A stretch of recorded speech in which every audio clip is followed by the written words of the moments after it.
What's up, everybody? It's Jeffrey Lyles welcoming you to another edition of Lyles Movie Files. Joining me, as always, is the little brother Jace. Bro Shot, how we doing today? Doing well. Like the dramatic turn? I had to make sure I had the angle right. Chief is under the weather. He's not going to be here today. So, shout out to Chief. Hopefully, you're enjoying the show at home with your sponsors, Usenex, whoever else is sponsoring this week's show. So this weekend I got to see you and Chief.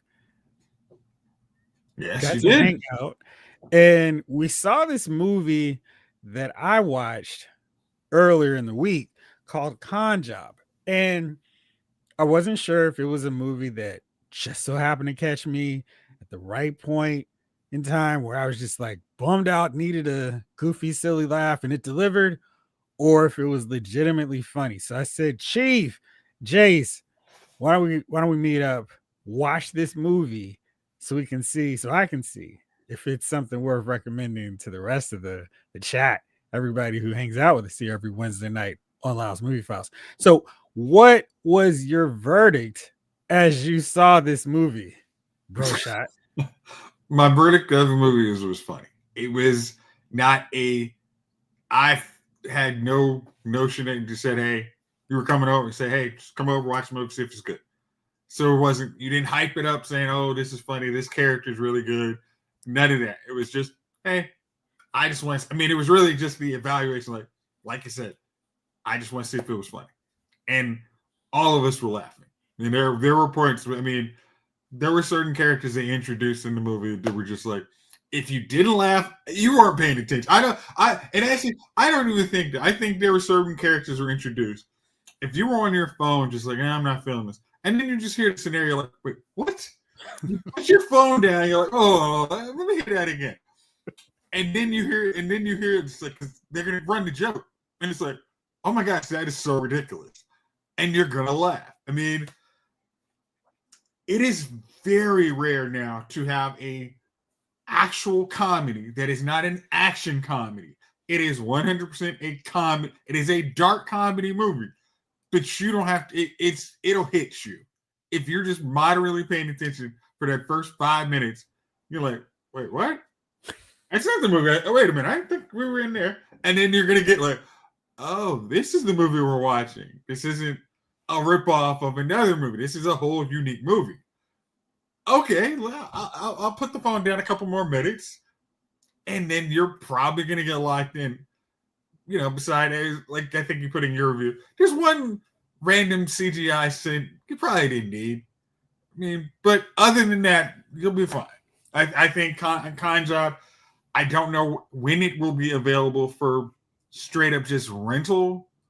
It's available right now. You can rent it on Amazon. No, but I'm talking about if you would like to just watch it without paying, I think it was like what, $3.99 or something.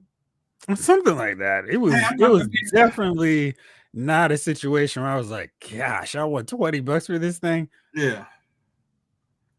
I think that, especially for a Friday night, or heck, you could put this on a Friday night because you got Lyle's Figure File to watch on Thursday night. So there you go.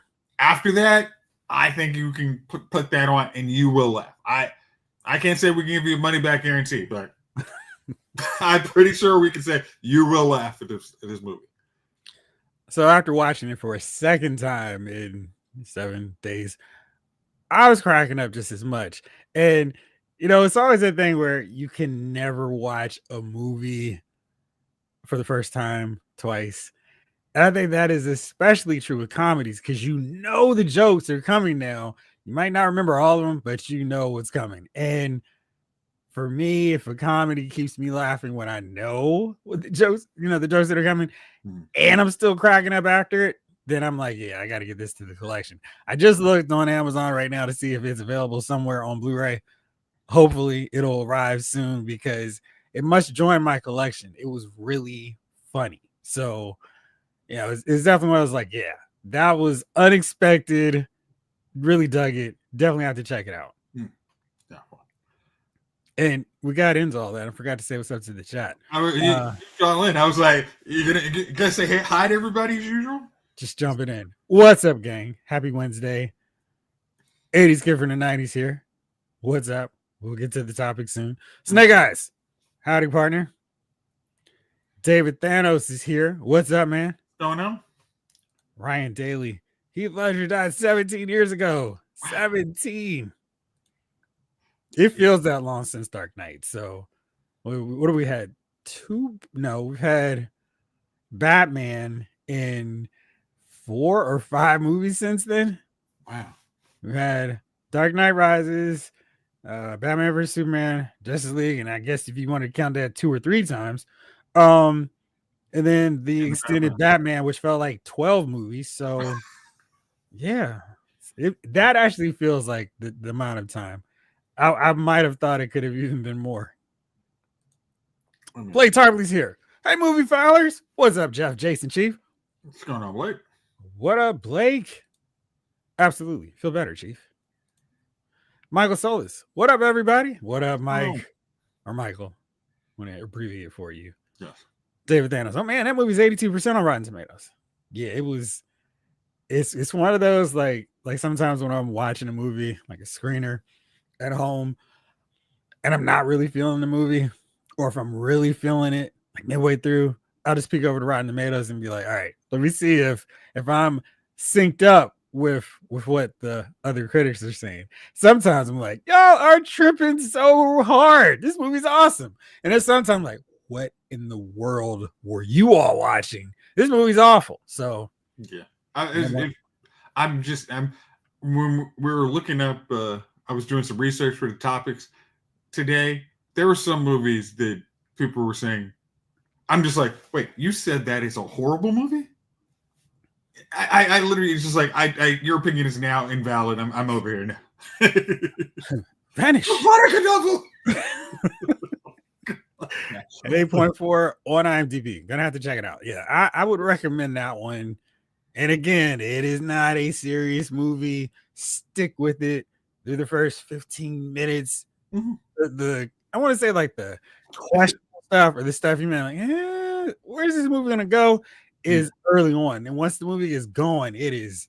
Yeah, I don't need to keep worrying about this and checking the time. Yeah, I think it once the again, like I said, your first 5 minutes, because again, nobody knows any actors, so you're going to be like, okay, I don't need to care about who to, all the exposition, and then you're going to hear something that makes you like, wait a minute, this is something different. And when that, I'm not going to spoil that. Once you hear it, oh, okay, let me get this a little more, pay attention. And I think the 8.4 is rightfully, because is it a perfect movie? No, but it is a really good movie that you were going to enjoy. The first maybe 15 minutes is going to be okay. I think it's better than an 8.4. And that's because there's not that many comedies like this anymore. Like it's been a long time since I watched a comedy where I was just laughing like that. Because I want to laugh. I watch comedies to laugh, and so often I'm just like, yeah, what are they doing? I mean, this isn't one of those, and I'm always gonna say this isn't one where you go in and expect an Anchorman 1 and then you get Anchorman 2. Whoops! It's just literally gonna be like, oh, okay, I'm getting what I want. I mean, because we're just saying it's a comedy, it's a dark comedy. Go. It's not that dark though. I mean, the subject matter is a little like, geez, man, that's messed up. But it's not. It's not very bad thing dark. Comedy. Yeah. Like, and Blake says, I will say I always laugh at Step Brothers and Bridesmaids. because Chief said to see it like on Bridesmaid. I went in Bridesmaid. I was like, all right, I'm in for from the trailer. I expected to laugh in this movie. I remember not laughing, and I'm just like, my gosh. You didn't laugh through that whole movie? The lead character was so just like, man, your life is crap. You're not me. I mean, I don't know what stage of my life. I'm like, man, your life sucks. I mean, it was just like so depressing. Like, good gosh. And I want to say Melissa McCarthy, her character was annoying as hell to me. So, I think it was like those two things are just like I'm over this movie. So I didn't laugh at it as much as I thought I was going to, but I definitely did laugh at certain parts of the movie. It just wasn't as consistent as I thought it was going to be based on who was in it. yeah, Blake, those are the best ones where you know you're gonna laugh. Where it's like, I'm having an awful day, awful week. I need to break glass and put in one of my go-to comedy movies so I can be in a better mood.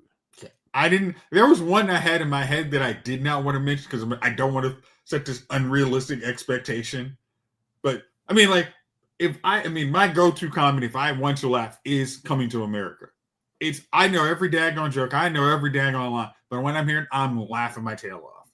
I mean, just They yes. never met no Dr. Martin Luther and King. What up, though, They Gene? got their one. They got their one. I'm gonna laugh regardless. Like sexual chocolate. David Thanos got to throw in there Wedding Crashers. Yes, Wedding Crashers. Right. Solid. Oh yeah. Bridesmaids is top tier. I know Bridesmaids has so many fans, but that's one that's not in my collection. I mean, this is going to be weird. That would be one of those weird. I would almost watch that movie again to see maybe if I'm wrong. I mean, are you wrong if you don't like something? No, because I mean, like, you know how like there's certain times you can watch a movie. It's like I wasn't in headspace. I didn't either get the gag. I didn't like the Sun wasn't wrong. But once you revisit, it's like okay, there was redeeming stuff that I just wasn't peeping. So I can't remember the last good dark comedy I've seen. Suicide Kings. I don't remember that one. Man, what's up, Kelly Cox? How are you? Yeah, I don't know. David Thanos. I take it back. Due Date is one of my favorite comedies. Melissa McCarthy and was that Robert Downey Jr.? I'm trying to think if that was the Zach Galifianakis and Robert Downey Jr. movie. That's the one I thought it was. Oh, Identity Theft was one of him and Jason, Melissa McCarthy and Jason Bateman. Right. Yeah, I'm not sure. What's up, Mike Logan? Just popped in. Is that the Jaden Daniels Avatar scene? Just popped in. Did y'all mention Superbad? I love that movie. Yeah, Superbad's gonna be one of my lists. I love that movie. Like that's a movie I'm gonna laugh at. It's not in my collection either. It's just not. I think it's funny. Like my only Jonah Hill movie where I have it in large part because of him is Accepted. It's like the funny thing is he is not playing Jonah Hill. That's the only one. He's just I don't know what it is. Huh. I mean, because it's funny. I mean, as I would say, like the Accepted, you have the PCU, and that's when I'm like, I mean, it's funny, but if I don't have it in my collection, I don't know if I'm, tracking it down. Huh. Yeah, Superbad. Interesting. Superbad. Kelly Cox is my movie for when I have the blues. All you ever give me is the blues. It's Monty Python and the Holy Grail. That's just a scratch. Just a scratch. David Thanos, the bar is coming to America. Every scene and all the characters. Yeah. That second they go into the Miss Black awareness pageant, I am always in tears by the end of it. And that's sad, dude. I am just like, this. I wonder when they were making that, if they're like, this is so funny. This is gonna be hilarious. People are gonna love this. These are obviously the finest women queens. Pick one and let's go. Whole joint. Oh man. David Thanos, yeah. RDJ and the Zach guy. Okay. Yeah. Shamla, we do need a comedy episode. I just wrote it down. Oh, yeah. Bad Words with Bateman is great too. Okay. David Thanos, to quote Coming to America by Jaden Daniels, that boy good. He is. It's funny. I didn't care. In Snake Eyes, I know you're feeling some kind of way. Welcome to the outside of the playoffs here with the Niners, the Broncos, the Giants, and most of our teams at this point.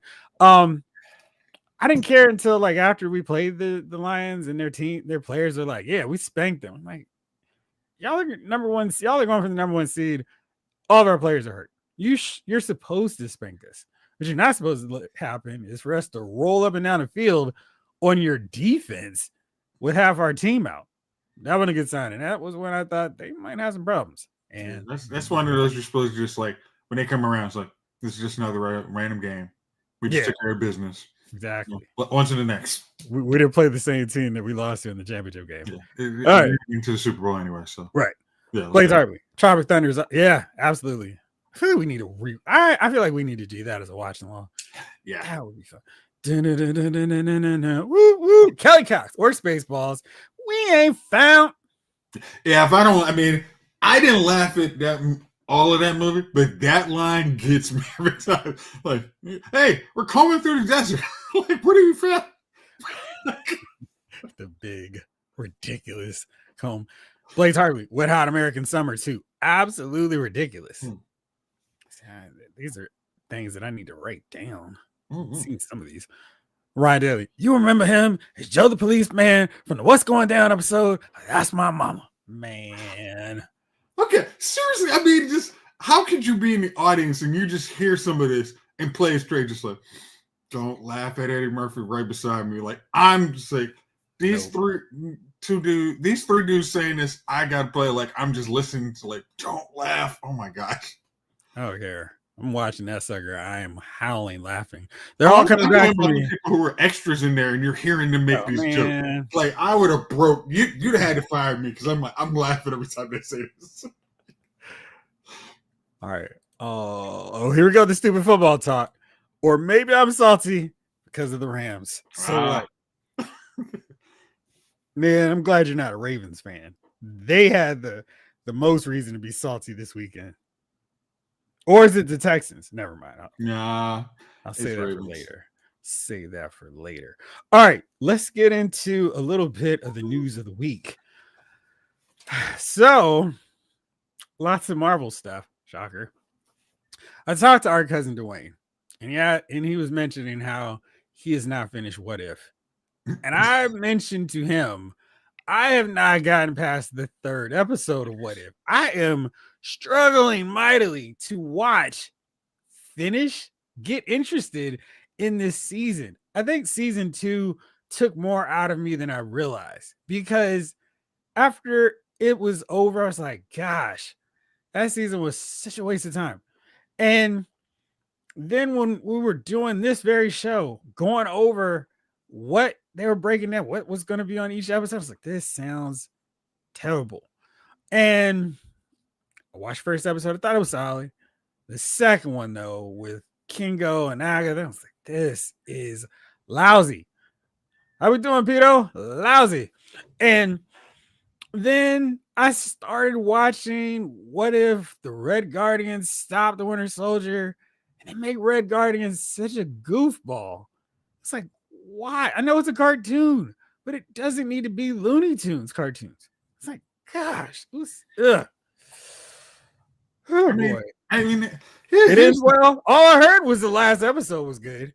Okay, because that was the end. Here's the problem, and I knew when you broke down the titles, I was like, I'm not watching it. I'm not gonna waste.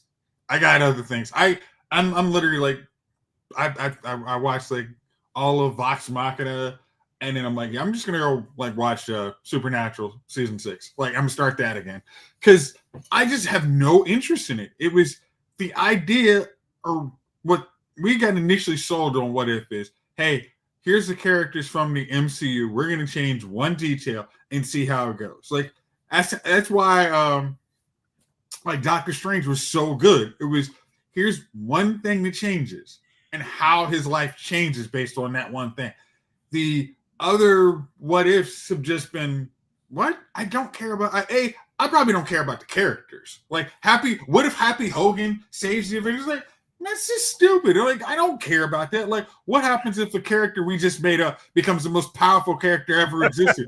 I'm sorry, you already made Captain Carter the most powerful character ever existed. You can't have two. Like, come on. It was just so annoying And it was just like, can you just give us, hey, what if the X-Men had come to stop Thanos? Like, give us something like that. Like, give us something we would have actually been cool with. Like, What just if the Eternals show up? what if the Eternals didn't suck? I mean, instead of like, if I mean, because they were saying it looked like they had a mandate that they were going to use characters from Phase 4 and 5, and it was like that's not the way to go. Like you they're trying to get them over. We don't particularly love these characters, so trying to get them over, like you can have them draft on somebody, like ride somebody's coattails that we like, but trying to get them to be the man or woman was just a bad premise. And at the end, it's like, oh, what happened if Kahora, uh, Captain Carter, Thor? Just all the characters you just hadn't who got made up into. But the other problem was when they started with season 1 of What If, they had a whole well of 3 phases. I mean, Endgame was over. So they had all these movies, like was it 21, 23 at that point, to mine stories from. We've only seen some of these characters from phase 4 and now 5 once. Yeah. There was nothing to care about with so many of them. Like, yeah, who cares about Kingo? I mean, like you have better chance saying, what if Wong was Sorcerer Supreme during Thanos invasion? Like you could, I mean, at least had somebody who had been around. I mean, it just hey, have somebody like Howard the Duck, a Howard the Duck episode. Come on, guys, like that wasn't gonna track. Like, so yeah, I mean, I'm impressed that any of you guys watched it, because I think that would mess up my idea of positivity that I want to bring into the next phase of Marvel. If I see something like this, I'm just like, that should have been a write-off. Y'all, one thing you should have learned from DC, to write off bad stuff. This is don't you dare be sour. Let's see here.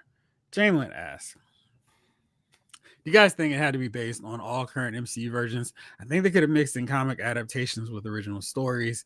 I think that would have been awesome if they had done that. But for whatever reason, this comic book based movie universe really doesn't try to do too much on the comic book side. It's like, yeah, how can we get people to care about these comic book characters from our movies and our TV shows that are based on the movie characters? Okay, like here's one that actually is from a What If episode. What if Aunt May had died instead of Uncle Ben?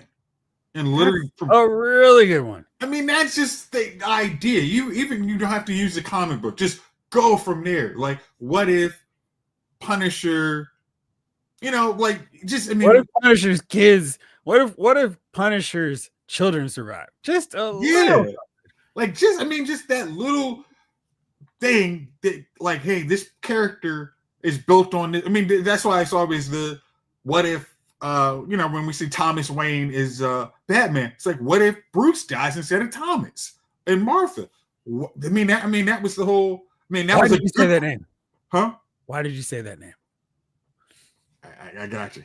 I got that one. Kelly Cox says, "What If" is one of my favorite series. I'm glad you like it, Kelly. Mike Logan says, I hear you, and I agree. But what if season 3, episodes 7 and 8 were must watch? Maybe I should just skip ahead and watch those episodes. Okay. So then Punisher's a soccer dad. Love it. Right, Blake. I mean, I'm not killing criminals. I'm killing goals. Come on, Punishers. That would have at least been a funny, like, Punisher's a soccer dad would have just been, wow, that's, and Jigsaw happens to be opposing coach. It would be silly, dumb, ridiculous, but at least it'd be like, okay, all right, if this is going to be your comedy episode, good. One of my favorites. What if Wolverine was Lord of the Vampires? Or what if Storm was the Queen of the Vampires? What if Storm was the goddess of thunder? Oh, right. They made an episode where she is, but we didn't introduce Storm at all. Yeah. Good times. Yes, it was pretty interesting. Let's talk about let's talk Avengers. Let's talk about it. They all ended with Wolverine as vampire. What if Wolverine didn't die? Um, so we're starting to get the buzz now on the Avengers projects. Doomsday and Secret Wars. The Russo brothers are talking. Benedict Cumberbatch is talking. He texts Kevin Feige after the news of Robert Downey Jr. was like, "What are you doing?" He's not going to be in Doom, or he said he's not going to be facing off against Robert Downey Jr.'s Doctor Doom in Doomsday. They may come into conflict in Secret Wars, so stay tuned for that. There's rumors every day. Just look at them, and they're surrounding me every day. What I need is some time to get away from all these rumors. But for Avengers, Oh. Avengers Doomsday might be playing out a lot more like Avengers Infinity War, where it was the Avengers, but also Spider-Man and also the Guardians of the Galaxy and also Doctor Strange. And it seems like some of the significant leads of this movie are going to be four characters that should be very involved with Doctor Doom.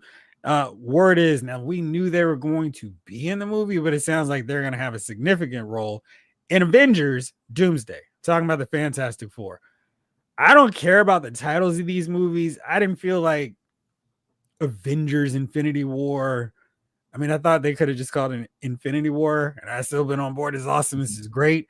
It just so happens to make Age of Ultron by far the least of the Avengers films, but they could have called it Endgame. They could have called it Infinity War. We didn't really need the Avengers to it because it's like a great smorgasbord of all their amazing MCU characters they'd introduced to that point. So if Fantastic Four really does have a significant role in Doomsday, that's great. And really hope that is the case because the Fantastic Four and Doctor Doom, that's their Lex Luthor, that's their Joker, not the Avengers. I mean, the Avengers fought Doctor Doom, but it's not about them. It's not about Tony Stark and Iron Man and Doctor Doom. It's Fantastic Four and Doctor Doom. What do you think? Okay, so again, I still hope that Doctor Doom gets a proper Doctor Doom instead of Robert Downey Jr. I'm sorry. I think his death was really cool, and I think even as an alternate universe, Doctor Doom would be okay. But I would be cool if a Doctor Doom was introduced later on. But if I can't get that, I mean that means they have a lot of faith in the Fantastic Four, which I'm actually glad about. I mean, I know Chief would be here all extra salty. He heard that. He'd be giving, I hope it fails. I hope MCU fails. Yeah, we get that. But I think for all of us who enjoy seeing a good comic book movie, I think that means we've tested Fantastic Four. It's on our original barometer of what good movies are, not these experimental, let's see if we can do something movies. This goes to something bigger and builds to it. And for all the people who say, oh, we don't want to have to watch serialized movie. Well, we made $1 billion making serialized movies, so we're going to continue doing that. So you tell me how that works when you hit $1 billion. Yeah. So I'm glad they're going to do that. I'm glad they're going to. I mean, they got to bring back some of the original characters. I mean, you're fighting, Doom, and you're calling it Doom Wars. I expect to see some characters, so make it happen. Absolutely. Blake says, what if there was a modern Spider-Man and his amazing friends? Love to see that done in a modern animation style. Why was that not done? Like, why can't you not have Iceman, Spider-Man, and Firestorm? I mean, like, go on. Because they're not his amazing friends. I don't even know how they paired those characters with Spider-Man. Ain't no sense at all. But did it work because you got to see little powers in Spider-Man? Oh, this is cool. Yeah, come on. I watched a few of those episodes last year. Just like, yeah, let me watch a few. They're okay. They have a certain charm to them, but man, it was cool. It was cooler watching them back in the day, seeing all the random heroes that showed up than watching it now. It's like, gosh, because there's so much better versions of Spider-Man teaming up with random Marvel characters than that one. But maybe they could make it work. I don't know. Can I name another song by Timex Social Club? I'm going to tag Jason now. Let me see what I got on my phone. Oh, boo! I'm impressed you know there was Timex though. Justin says, "Give us a Toby Spider-Man 4 or Andrew Spider-Man 3." It's the rumor. Yeah. David Thanos, can we get an update on if she saw season 3? That's why he's not here for real. No. I can safely tell you the update. It was a no. What was the parlay on that again? Whatever. We bet him. We got it. There you go. We won. we definitely took the under on that one. We are the chief parlay kings. Very good. All right. Not so good though for Marvel is the news about Captain America: Brave New World. They have gone really heavy on the advertising, and I don't know if that's just because this is the time of year I watch TV because of football and college football championships. I did happen to watch in the middle of that blowout, then come back the Brave New World trailer. It felt like a lot of the same that we'd already seen. So I was like, why are y'all making it seem like this is something new? I'm very intrigued by it. This is one I'm looking forward to seeing probably. Gosh, I'm trying to think if there's been a phase 4 or 5 film that I was like, I cannot wait for this. This is going to be amazing. I think I was like, I hope Shang-Chi is good. Black Widow was really salty because I was like, y'all should have done this earlier instead of waiting until after you killed off her, Natasha. But I think this might be the one that I'm most excited about. I was like, okay, I know Spider-Man's gonna be good. I don't know if I really consider that part of this foolishness because I mean, there's the Spider-Man movies and they don't really deal with a lot of stuff in the rest of it. But I guess it's a multiverse movie. I'll count that. So Spider-Man, Multiverse of Madness. But I think for sure Brave New World is right there, maybe even more so, because I like the tone of the trailers, kind of digging what they're doing, and I want to see how it works out with full Falcon Cap here. What are your thoughts, hopes, expectations for this? When they were announcing cast on it, and some of the characters who, again, are not in trailers, which I mean, I'm still appreciating. They're not. There's one there, not purposely making sure you do not see on the trailer. Are you talking about Seth Franklin Rollins? I'm not in the movie. He's not there. He said he's not in the movie. Yeah, but they're the one character they're not doing. I'm like, okay, they have a plan. They're not releasing the whole trailer to show you the movie because they don't think the movie is any good. By them actually hiding something for Marvel fans, very obvious, I think is a good sign. Yeah, I think wait to see how that character looks, though. Wait to see how that character looks. Again, the fact that and this is very odd because it is January 22nd, and they have not. I have not. I mean, I think I've been to a Target. They haven't released any figures yet. Well, Pops has Dirty Pop has, and or at least they've got it up for pre-order. So, yeah, really, we're curious. If I was really curious, but I'm not. I'm talking. It's not in Target. I mean, I haven't been to a Walmart, but I haven't seen it in Target. That's intriguing to me because it's like, nah, we got a secret. We're gonna do something with it. And yeah, you got. Great, thank you. Now I've got new editions stuck in my head. You got all this stuff stuck in your head anyway, man. Yeah, like you got. I mean, the characters, the actors they had announced, the ones we've seen. I'm still very excited because I thought out of all the TV shows, like Falcon and Winter Soldier was really good, and in fact they're building off that. And then getting us to actual Marvel movies that I want to see. Yeah, I'm all in.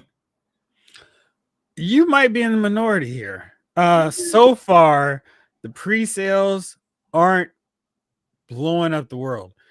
Right now, it's trending right around where Eternals was. Yikes! And it's less than Quantum Mania. Okay, again, when you tarnish your brand, this is what happens. there is no way. I mean, again, this is like how many people were buying Commander season tickets after 20 years of futility? It was you could walk up there game day. Yes, this is what happens when in an economy where your dollar has to stretch. If you do not see a product you want, you will find a substitute. Plain and simple. And after you've watched a couple bad property Marvel ones, you've seen Eternals, you've gone and seen Shang-Chi, which really wasn't your cup of tea. You saw Black Widow and you're like, this should have been 5 years ago. You're good on Marvel for a little bit. Can't believe you went through all that and didn't say Love and Thunder and Quantum Man, Mania. I didn't. Oh gosh, I got those special places in my. You said Shang-Chi. They will be around for later conversations. Okay, but I think with after you've wasted probably the neighborhood of, gosh, I mean, if you're going to a movie, you spend at this point like probably $300 of bad money, investment money. You're not excited to pre-order. You don't have that guaranteed bulletproof brand anymore. I mean, there were artists. I'm trying to figure out how you're spending $300 in the movies. Oh, I'm talking about all those movies. If you spend $30 on 6 movies, okay, yeah, like you spend $300. Okay, you had me quite worried that you need to go to cheaper movie theaters. I was like, wait, stop it right now. You're going down a path I cannot follow. I understand. Oh, okay. So, yes, Justin, I am wearing a shirt from the Muppets featuring Statler and Waldorf. It says "Haters gonna hate." I love this because it's just if you get it, you get it. And I just love it. What up, King Collector? How we doing? So I'm just really confused as to why it's happened where people, I mean, I think you must be right because it's like, wow, before it was, oh man, Marvel, can't wait. And now it's like, I mean, what were the pre-sales of, what is that? Which one? Han Solo, this a Solo story after The Last Jedi. I wonder if I can find that. What were we talking? Estimates? Yeah. Or pre-sales? That's what you said. The pre-sale estimates. Did you say possessions? Possessions. I don't like this stupid bozo AI overview. Okay. You're battling that for so long. Yeah. All right. Solo. This is from the Hollywood Reporter back in 2018. Wow. That feels like it was a long time ago, but it's not. Solo Star Wars story is number 2 pre-sale of the year in first 24 hours. It trailed only, maybe you can guess what 2018 film was that did better. What did you say? Endgame? No, that was 19. Captain Marvel? No. Infinity War. Let's see. So let's see the breakdown here. Solo has sold double the tickets that Marvel and Disney's Black Panther did in its first 24 hours. In 2018, that meant something. Mm-hmm. Black Panther was the highest grossing film of 2018 until Avengers with 1.3 billion worldwide. Holds the number 3 spot in terms of 2018 24-hour pre-sales on Fandango as of 2018, of course. I'm sure a lot of this got pushed down by Endgame and other films, but so Solo, people were looking forward to that one, and they were not hating on it. Interesting. Nice. Glad to hear it. Kelly Cox, the bus scene in Shang-Chi was unreal choreography. That scene was good. The whole scaffolding set, like, that was a good movie. I enjoyed that one. The only thing I didn't like was they dragged Trevor back into it, but I thought it was cool. I wish it was just, I felt like some elements to it felt like the sequel. We're bringing in other characters to hang out with him. I would have loved for it to just be all about Shang-Chi. I feel like he was kind of getting 70% of the screen time as opposed to like 85 or 90 where he should have. Yeah, he was getting the Blue Beetle treatment to me. Yeah, like that was it was. I'm trying. I mean, we had martial artist dudes that we could have easily got him over, and he's trying to get everybody else on. That was just lame. Yeah, like the fight scenes, because he just had to be the main person in those fight scenes. They were great, but I wanted more of just him doing his thing. Ryan, Shang-Chi was fun. It wasn't the Shang-Chi movie I wanted as a fan of the comics, but it was entertaining on its own. Yeah, exactly. It definitely was not the the comic book one. I love you, Solo. No, Jace, do you get that one? You get that reference? No, actually, I do That's know. from Jacob Fatu. He's been killing it. It's part of the new bloodline. So he Oh, says okay. that all random times. Okay. Justin, I thought it was going to be about how Han became a scoundrel, not when Han met Chewie. Well, good thing it wasn't about when Han met his wife. Whew. That could have taken 5 years. Yeah. Yeah. In a scene stealing best friend. Michael Solo looked good until I watched it in theaters. It was much more of a letdown than it was bad. I mean, the interesting thing about Solo to me is they had characters that I actually wanted to see where they went to. It was, I know where Han and all the guys I'm used to where they end up, but I want to see where Kira goes. I want to know what happens to not Quentin Beck, but the scoundrel bad guy in that. It's like, I mean, I thought there was still more story to go, and I think that's what it was. If there was a letdown, it was that to me. It was, oh, okay, like I know. I mean, yeah, like give me those guys. Like Han is a scoundrel. You can go. I mean, I think they probably had the idea. This is our introduction to Han Solo, but we will have other movies to tell other scoundrel Jabba the Hutt interaction kind of stories later. But audiences weren't feeling that idea for some reason. I don't know, because I wanted the movie with his original crew. I would happily watch that movie with Han as the fourth man on that team. They had a really fun dynamic, and however long that period was, I was like, this is cool. I'm digging these characters, their interaction. This is fun. And I was like, oh shoot, okay, new crew needed, and I would have been fine watching another movie with Han, Chewie, and Lando doing stuff. And then old girl, it was just like, it really did feel like there was so much more meat left on the bone with that one. And I don't know, I think it was just a bunch of just malcontent from Star Wars fans, like, you can't get anything right. So I don't know. There was truth to that. Look, everybody, it's Darth Maul. Darth Maul.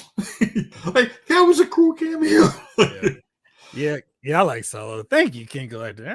Not the only ones here.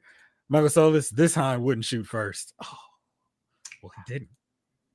That did not happen. I don't care what new age technology you have. Han shot first, made him cool. Okay, get over it. Ryan, Solo played out like they put Han Solo's Wikipedia entry on film. I think the same story could have been told with brand new characters instead of Han and Chewie. It could have, but would we have cared? And I guess they didn't. Jamie, I thought Solo was fine, perfectly watchable. It would have been a popular rental and one of those where you tune in for your favorite scenes when it comes on TV. Yeah. I think it was just not benefiting from the apathy, the outright outrage over where the Star Wars films were going, and it wasn't getting any better anytime soon. And so far, still had it. All right, so that was it on Marvel stuff. Are you ready for a reboot? Are you ready for a reboot that no one asked for?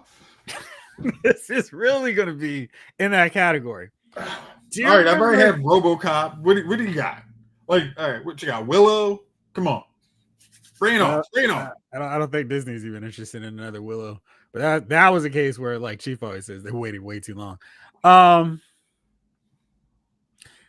I think we've talked about this movie. I think you have it in your collection. I don't know if you've yet to watch it. I think you got this movie when you got your PS4 on Blu-ray. Do you remember a movie you might have gotten? I'm a whole system with 5 I know you're. I'm another generation away. Yeah. All right, so here we go. Yeah, I agree. Unless it makes it better. Disney was like, "Hey kids, you like the aluminum?" All right. Let me give you some. Okay, wait now. Okay, is this Prince of Persia? You suck. We were gonna play this fun guess. No, I was like, wait a minute, I should remember this now. It came with the system. No. It came with the system. Prince of Persia. They're remaking. Do you remember that one? Do you remember how much you I enjoyed? How remember you Jake watched the movie? Gyllenhaal worked out really hard for that movie. Mm-hmm. Uh, I remember the girl Gina. Ardenson. Yeah, like I remember everyone on the box cover. Never watched the movie, of course. You still haven't watched. I don't think I own that movie. I'm like, I got way too much time on my hands. Like, I don't have enough time to watch movies that no one says are good. It wasn't a terrible movie. It just kind of felt like I'm not sure what y'all are doing with this one. It was just kind of a their movie. I feel like if you'd watched it and you got it for free, you wouldn't be in like a hurry to get rid of it. I don't know how often you would rewatch it. Maybe if like you were doing something, you were working and you didn't have to put too much thought to look up every so often. I think that's how it'll work. But I don't see how Disney's like, yo, let's do this one. Let's run this one back. I mean, Uh, okay. Well, I the mean, first movie did now for a movie that they're considering doing a remake to. How much would you say it would need to make at the box office to consider this? okay. Let's go. Or I'm gonna go say like, let's say Oh, and there's. let me go. It had a budget of 200 million. Thank you. That's what I needed. Okay, so a budget of 200 million that you think could lead to good. You think it can make it can if the movie does well, we can add a theme park to it. We can have rides. We can have colorful characters. We can have some little things. We can have merch off this. You can make merch, It's merch. Johnny. It's merch. Okay, I think. See, it has to turn a profit, so I'm going to go with 350 minimum for a profit. Domestically? Yeah, because you got no matter what the worldwide, I still think you got to make domestically over your. No, because it's got to be at least double. So 400. Gotcha. Domestically, it made 91 million. And it made 30 million its opening weekend. So not good, Bob. And then it made internationally 246 million for a grand total of 336 million worldwide. Okay, so right, so it's close, not to our double budget, but the bean counters are telling there's still something here. There's still something to mine out of this. I just don't see it. I don't understand it. Again, Okay, the look, video. man, Willow is one of the greatest classics. Oh, I feel like there's more to trying to make a movie franchise out of Assassin's Creed than Prince of Persia, because I don't know how many people are playing Prince of Persia 1. And I mean, it seems kind of dated now. Let me guess. Timothy Chalamet. Oh yes, come on, man! If I could buy stock in one movie actor, that dude's hey man, I'm putting money down. Like that dude can. I just watched what was it, Dune. I'm like, yeah, okay, I see what you're going for, guys. I'm locking him in. I don't know. I don't dislike him. I think I dislike the Hollywood system of this is the chosen one. Oh yeah. He's fine. I don't go he's dragging a movie down, but I'm seeing him in a ton of things. He's doing all kinds of stuff. He's done Willy Wonka, he's done Dune, and he's like, oh, I wouldn't do a comic book movie. I'm like, really, dude? They're Oscar winners in these movies. What are you even talking about? You've done Dune. Willy Wonka. That's basically a comic book movie. Like, I mean, and yes, they have not focused as much on the sci-fi aspect of it. But trust me, there's going to be a line in Dune 3 that if you actually utter it, you're going to be asking for some extra movies. So chill out, bro. Exactly. Oh, deep. Kelly got shamefully. I've never seen Willow. I feel think like we should add that to the watch list. Kelly, I really do think that movie holds up. I mean, I don't know. I make no claim on the Disney. It took 10,000 years too long to come out series. But well, we could watch this series. Oh, that's shoot. right. Nobody watched it, and Disney said it doesn't exist. That's why we don't stream. David Thanos, give me a reboot of the Mummy movies with Brendan Fraser. Okay, do you say with Brendan Fraser is a straight up reboot or a sequel? Because I watched Dragon Emperor and that movie sucked. I still own it in my collection just because, but it sucked. King of Thunder. Yeah, Willow still holds up. Yeah, I just watched it not that long ago. Yeah. Oh, let's see. Michael Solis. Prince of Persia is a great movie as long as you don't think too hard. I own it. Still a fun watch. Okay. Yeah, I mean, that's what I was thinking. It doesn't do anything egregiously terrible. I don't know. It's just a little bit of like, okay. King of Thunder. I wish they would make a part 2 of John Carter. That could be epic if they put some money behind it. Hey, I mean, John Carter Mars part 2. yes. Jeez. Somebody actually had that list on a list of horrible movies. I'm like, no, you didn't watch that movie. Like That movie is not bad. It's just it was marketed horribly and they didn't lean in on it. It was poorly timed. Yeah. It came out the same year as Avengers. Just, Yeah. sorry. Nothing's gonna work that year. Snake Eyes, Prince of Persia, also a video game. Yes. Mm-hmm. Ryan Daly, they should reboot Ghost in the Shell, but retain Scarlett Johansson as a different Japanese character. Sometimes when I'm scanning the chat, I'm just laughing at something that Ryan says. Just Ryan like, man. Yeah, me, that's one of those movies. There's enough 90s anime people that will watch this movie and their kids would go see. They'll bring, if you bring, this is real Ghost in the Shell. I think you haven't. I mean, it's just, I understand. Oh, we got to put our person in there because I'm just like, hey, can you guys use if you could cast Jenna Chen is the actual from Eternals. Oh, okay. Yeah, like can we just have her as the lead? Because y'all think, I mean, she's bankable, right? So why not just have her in that role? I mean, I think Hollywood just shoots themselves in their foot trying to just do dumb stuff. And I understand. And I think who was it last week that said you get more money for an original, stealing an idea. I mean, borrowing an idea versus coming up with original IP. But it's so like, hey, if you're gonna put $50 million behind somebody, say, put something that can sell somewhere, not just they've been bankable. Let's put somebody we think can actually do stuff. I mean, I don't know. I mean, maybe that's why George Lucas, when he was doing it, actually worked, because he's like, I can actually sell the story, not the actors. The actors, I'll give one good, credible actor, but they don't even have to be the lead actor, because after that, I'm selling a story. Look. I want to reboot of Flash Gordon. I don't know about that one. Because there's so much just weaved into the 80s that I love with that Flash Gordon. I feel like they would go such an uphill battle with anyone who watched the original. And they would have to just be this amazing Dune level sci-fi fantasy type deal to get us from going, yeah, but where's the Queen soundtrack though? That would be hard. I mean, like think of, I don't know how much the budget of Flash Gordon was, but think of how many worlds they have to create and actually use. Because it can't look super CGI. It's got. We can do it in Netflix. Look at Rebel Moon. That's going to different worlds. But like they or Amazon could do it.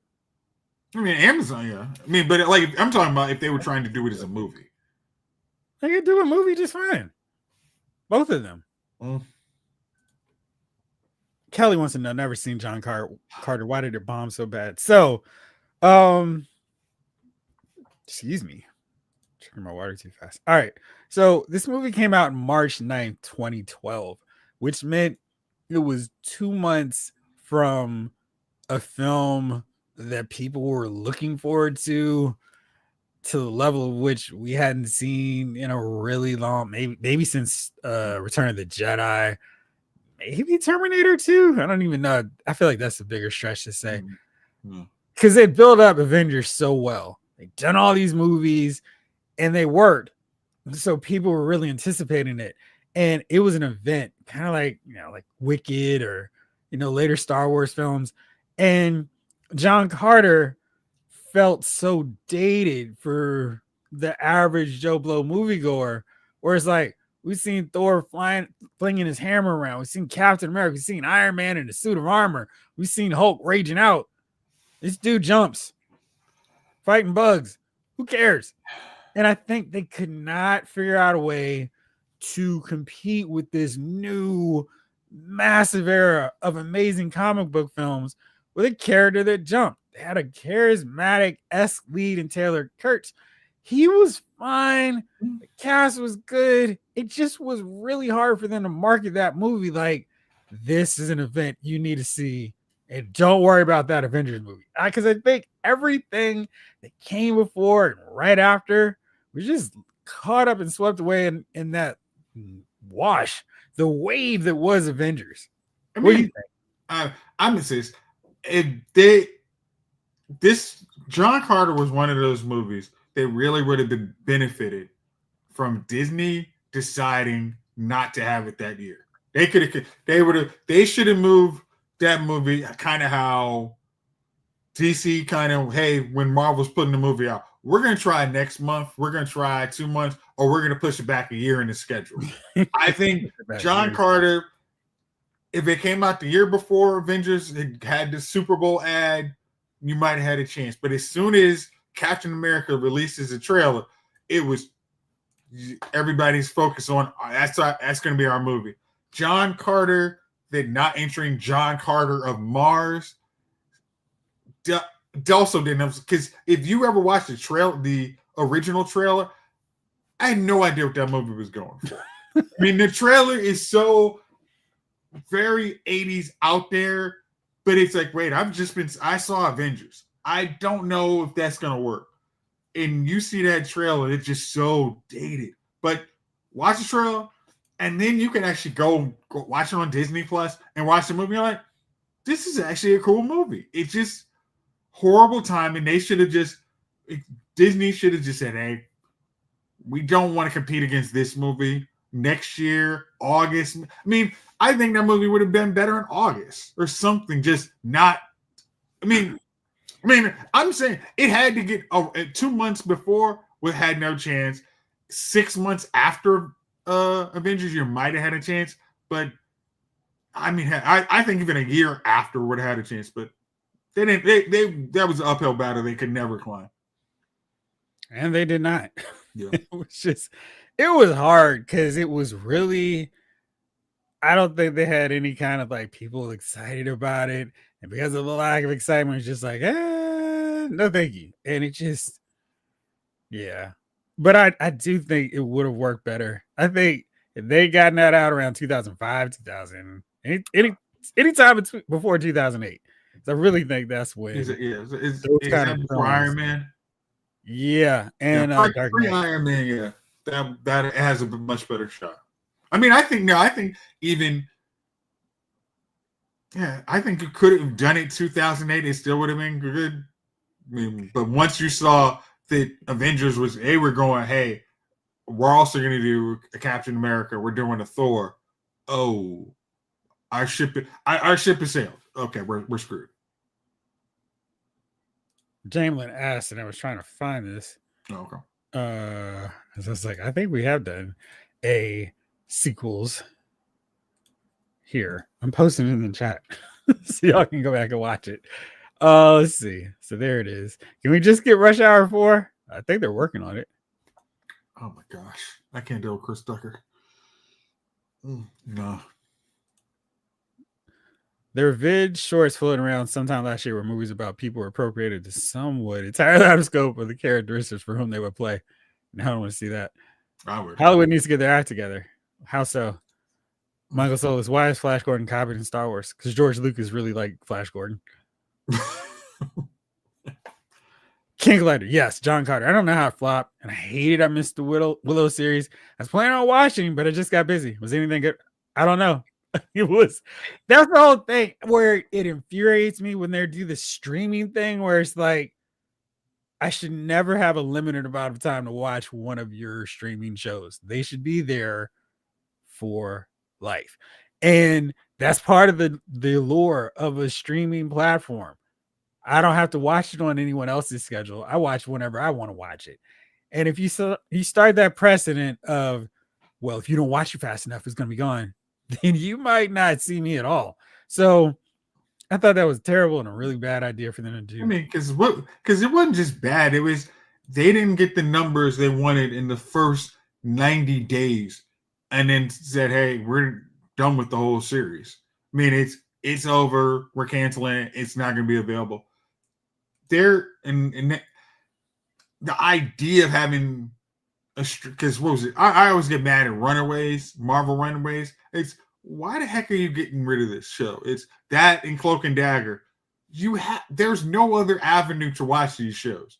And if you Well, say the ratings, there's an avenue. did you advertise it? Like, did you try and get us to actually want to see Mad Mardigan and Willow again?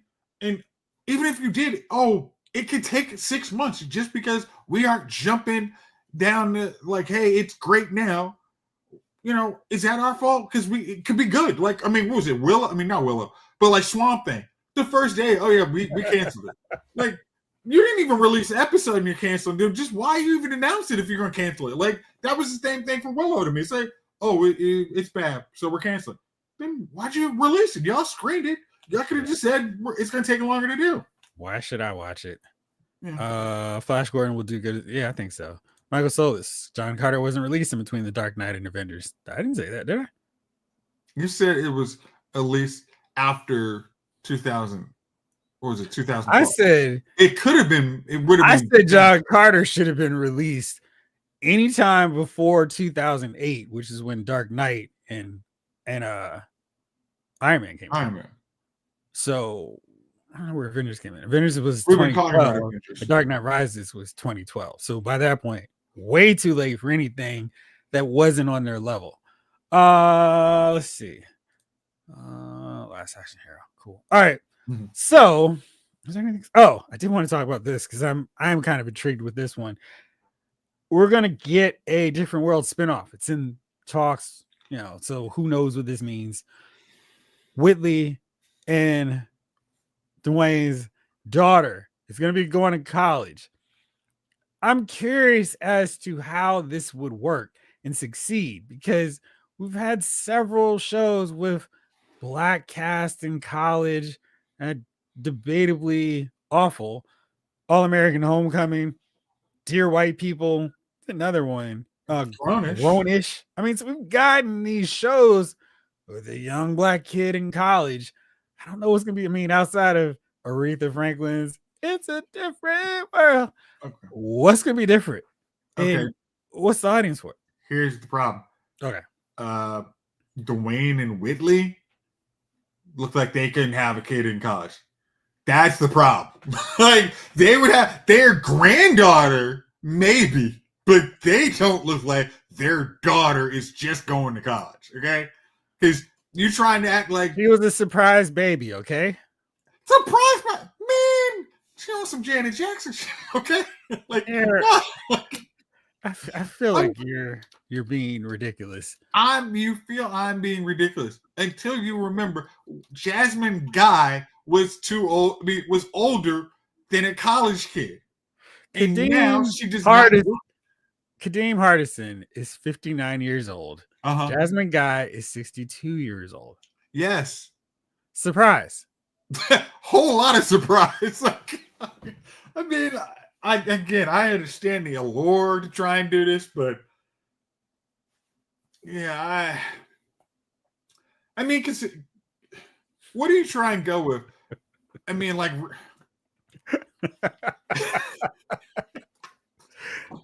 somebody paid the right person, okay? They're all X-Men, but I think how Different World tried to go with like kind of modern day society at that time. I think maybe a spinoff tries to do that. I don't see it succeeding because I don't think you're going to have a whole, because you're trying to get basically audience members our age to go in and care about what the adventures of Whitley and Kadeem Hardison's character. I mean, Dwayne. We have friends that have kids that are not in college yet. Yeah, but do you want to watch? Is that good? If that was on NBC, would that be a show you would want to watch with your kids? I don't have kids, so I wouldn't be watching it. You aren't the target. I mean, you are the target audience, but you aren't you're we're trying to get you some Cobra Kai. Do you want to see this again? I watched Cobra Kai. I know you did. Like, but would you watch a different world Whitney I and mean, the Dwayne cast Johnson? wants to. I mean, the cast is I know clearly the still cast wants feeling to because they different need a worlds. paycheck. I'm not Hey, mad at them. Like, I'm not judging them. Hey, congratulations, you need a paycheck. I do too. But I'm not gonna watch. I got valuable hours. I gotta actually make sure I use. Like that show, valuable hours. not a chance. I mean, I'm sorry. Very highly not gonna happen. I mean, you Grownish is probably the best example of people wanting to watch. Oh, hey, all right, cool.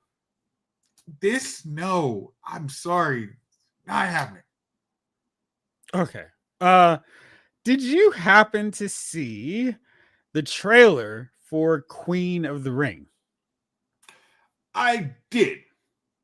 I think, yeah, I was thinking it was on Felicity's page. Which is Yeah. so interesting. So Emily Bett Rickards is starring as Mildred Burke, one of the more popular original female wrestlers. And I found this really ironic because she's in the trailer, and I took a screenshot because I was like, hey, this is funny. Tony Storm, timeless Tony Storm, is where she got the whole idea for the deal for her gimmick. She's also in this, and there's some other wrestlers as well. What I'm saying is because I finally finished watching Heels. No spoilers for anybody Please don't. who I has just I'm not on watched episode it. 3. I will not say anything, but it's just funny. We have the Arrow leads starring different wrestling projects. I wonder how often in between Arrow takes they were sitting back watching wrestling, or like, hey, let's practice out this move or whatever. So interesting. But please continue watching. Again, I'm like I said, I'm on episode 3. I like the show. Yeah. I mean, it's yeah. Yeah, exactly. I think I know because lawyered. Cobra Kai has the original characters that you want to see what Daniel's doing and what you see Johnny's doing, but that show has like, hey, we're talking about their kids, but I think Cobra. I mean, but this one's going to be focusing on the other kids that is going to be so far removed from Daddy Whitley. I mean, Mama Whitley and Daddy Dwayne. You should never see them. Like no, they can be. Dwayne can teach media. Willie can teach. Wah, wah, wah, wah, wah. That's what she could teach in the dagger. Like, you want to hear that voice again? No, let that die. Wow. Bars on bars. All right. Let's get into it here. Now, Ryan Daly, good friend here, send this along as a suggestion. If you have any suggestions for either Lyle's movie files or Lyle's figure files, I'll happily take them and use them for topics for the shows. All you have to do is hit me up. Last name Lyles, Lyles, not Lyle, at gmail.com. Send Lyle's movie files at gmail.com. Wait, your name isn't Lyle? No, it's not. I don't know. Michael Solis. Cobra Kai has a very good twist on it. It's not just a standard. It's been 30 years. What's your favorite character doing? It's true. They did a nice job of passing the baton without making it like, here, take the baton. Care about these kids. And also I think it really helped them to go from movies to a TV show. So maybe Different World could be a Netflix movie. Anyway, so Ryan said, hey, what are some of those movies that had awesome, amazing trailers that had you like, I cannot wait, I'm counting down, I am Xing out the days on my calendar before I see this movie? And then you see the movie and it's like, gosh, they got me. This movie is nice job. This movie's terrible. What was I thinking? How did they get me here? How do I get out of this? Let's do our tennis thing from last week. And it'll really be tennis. You can do your own Williams sisters grunt if you need to. I'll go first since you always go first. You always like to go first in all these things we do. So I'm gonna go first this time. My first one is in the thumbnail. Quantum of Solace. I was so looking forward to the Casino Royale follow up. I mean, it was like this trailer looks amazing. We got everybody from the first one who's still alive. This looks great. Daniel Craig kicking tail again. His trailers cut it up. This film is gonna be amazing because the trailers is so awesome. What I got instead was like, how much longer is this movie? It was so boring. I feel like when I go back through my list of James Bond films, it's definitely in the bottom quadrant of movies because it's unbelievably boring. And it just feels like everyone is sleepwalking, except for Gemma Arterton and Taskmaster. But everybody else is just like on snooze mode. The bad guy, and it's always this thing where when a Bond film has a boring bad villain, the movie's not going to be good. And that was definitely the case. There's like, who cares about this dude? It's like Jonathan Price in Tomorrow Never Dies, Mr. Stamper. Like, who cares? I'm a Bad, bad, newsman. bad. Right. An evil newsman. What are you gonna say? Next there's gonna be an evil social media maven taking over the world? Crazy. So Quantum of Solace for sure, because my excitement for that franchise was really high. And I was like, man, Daniel Craig killed it on Casino Royale. I wasn't even excited about him being Bond, but this next one is going to be great too. And it was not. He had a Nicolas Cage James Bond career where, oh, this is really good. This one's terrible. This one's awesome. What were they thinking with this one? I'm on a roll. Spectre was another one. I was so excited for Spectre. Yes, he's here. Blofeld. And oh my gosh, I was so mad watching that movie. Like, how did this happen? This is so bad. And the whole second half of the movie. Is that the one that has Dave Bautista and Monica Bellucci? Like the first half of the movie is good. When he meets Blofeld, the movie goes, the tracks are here, and the rail is here. That movie goes, whoosh. It is so far off the rails. I'm like, what happened? You're smarter than this. Are you? Yeah. Apparently not. Quantum of Solace was on my list too.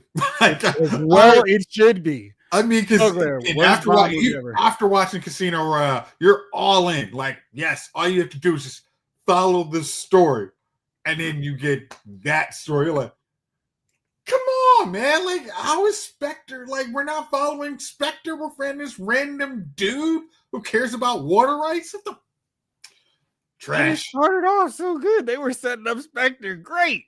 And I was like, what is going on? Oh, he's a random dude. He's a high level dude. Yeah, let's get him.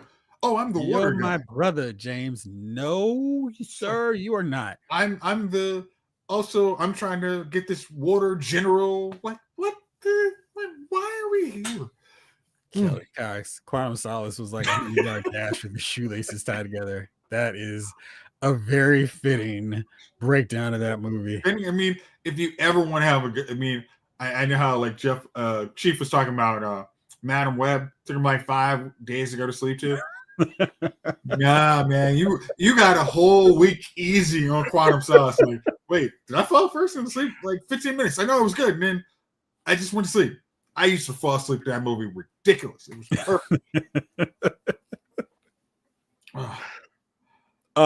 King Collector. I agree. That whole Daniel Craig era is forgettable. I like the old school Roger Moore.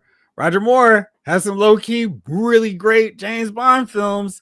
His are far more inconsistent than Sean Connery, who really benefited from the originality of the character and not really having any bad films. There were some bad moments. And let's do the Asian face for him. Not great, but his films overall are really good. Roger Moore, they're like, let's have some fun. Listen, let's interject a little sci-fi. The kids like Star Wars now. Let's not do that.